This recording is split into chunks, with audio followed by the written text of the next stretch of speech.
పోయాడు. కానీ యోసేపు అన్నాడు, నేను చనిపోయిన తర్వాత నా ఎముకలను ఎక్కడ పాతి పెట్టండి?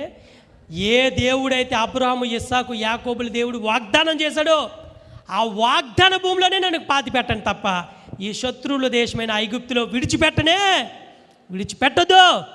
ఎందుకంటే నా దేవుడు అది వాగ్దానం చేసిన దేశం. మీకు ఏం చెప్పనా, అబ్రహాము భార్య శారా కూడా అదే భూమిలో పాతి పెట్టబడుతుంది. అబ్రహాం కూడా అక్కడే పాతి పెడతాడు, స్థలము కొని. మరి హల్లెలూయా. హల్లెలూయాలో భూమి దాని సంపూర్ణత నాదే అన్నాడు. అది నీతిమంతులు స్వతంత్రించుకుంటా అన్నాడు. ఆ నీతిమంతుల జీవితాల్లో నెరవేర్చుకుంటూ వచ్చాడు. హల్లెలూయా. ఆ నీతిమంతులు ఎవరో? అబ్రహాము, ఇస్సాకు, యాకోబు, యోసేపు, మోషే. ఇప్పుడు యెహోషువ.